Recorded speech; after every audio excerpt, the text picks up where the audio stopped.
This video we're going to show you how to use the Remotek One on a Garmin Tread. The Tread Overlander 8 and 10.5 inch are Android based, which means you can connect the Bluetooth devices, and you can, if you go into the very deep core of it, you can sideload apps and do most of what you can do on other Android devices.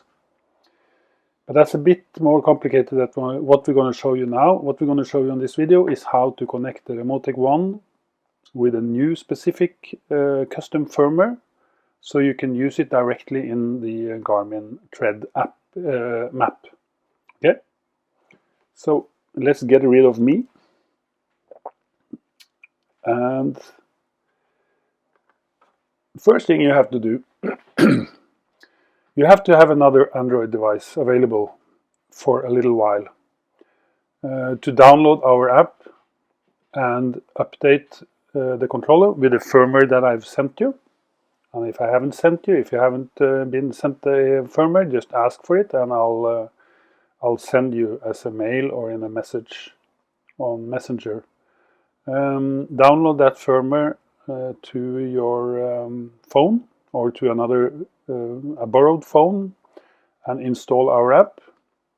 So just go to Play Store, install, search for Remotek. I've got it in my search history. Install it.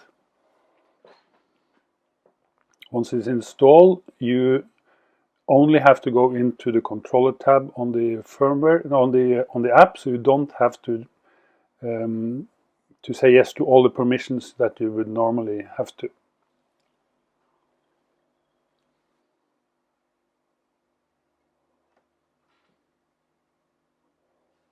Okay, once installed, just open the Remotek, say get started, skip all these settings, just go straight to the controller, request permission to look for nearby devices, then pair the controller.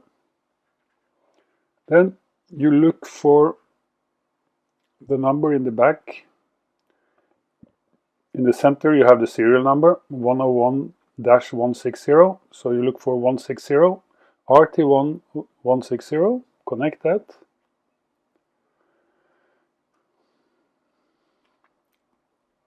Now it's already installed on this device, but I'll just show you. You just go to install from file. Our official firmware version is, which will be on your device, it'll either be 2.0.0 or 2.1.0. That will be listed here. So you just install from file. So look for the file on your phone, either in a download file or in a Dropbox folder or whatever you choose. Look for Remotek Tread -FW 2.1.1.bin. So just install that, which is already installed, so it'll just immediately finish, otherwise it'll take about a minute. Just leave it alone and let it disconnect and connect again, and you can see that it will load your the firmware version, which is 2.1.1, and that's it. Now you can disconnect it, and let's just forget that device. And now you can uninstall the app again if you want, and just take that out of the equation. Away with you. Now we're going to check, before we bring up the and connect it to the Tread, we're just going to check the profile it's in. If you try to change profile, switch profile, now there will be 3 profiles on the controller. The map, the media, and the Garmin profile. To switch between the 2 main profiles, map and media, you do a click hold, that's a click, release, and press in and hold it on arrow up. But nothing happens, there's only a red flash because it's locked. So to unlock it now, you do a arrow up and arrow down at the same time.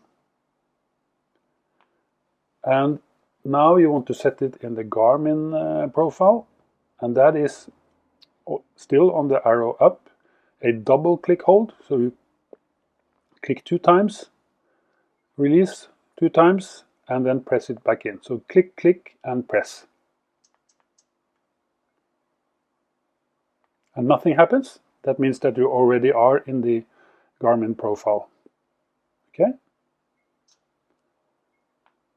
I think most of your controllers, the people who do this, it will be automatically set in the Garmin profile, but I have seen that sometimes it's not when you update the firmware, so you have to do this procedure just to be sure. But now it's locked in the Garmin profile, so let's do the final step, and that is just to install it, to connect the Bluetooth controller on your Garmin device. So just go to Settings, Wireless Networks, Bluetooth, Pair New Device, RT1 160, let it connect, and success. And now press the plus button. You have the first time you go into the map, you have to say agree to the rules. So now you're here, you can zoom, you can pan with arrows, you can go back to position with double click on arrow left. You can mark a waypoint with double click arrow down. That's the waypoint in the center of the screen. Either it is there where you are, or if you have panned out of the center, it'll be where the center of the screen is at the moment. Then you can switch map overlays with the double click arrow up. There are 3 different overlays, including a satellite overlay, which you have to download, the satellite images. And the last one is if you, for example, pan out of the of the center and you find a place you want to go. Let's say here. If you double click arrow right, it'll start navigating towards that point. Okay, that's it. To get out of navigation, you must do that on the screen. I haven't figured out a way to do that. So you got to stop it on the screen, okay? But otherwise, it's most of other things you can do on the remote. That's it. Any questions? Please shoot. And good luck to you. Thanks.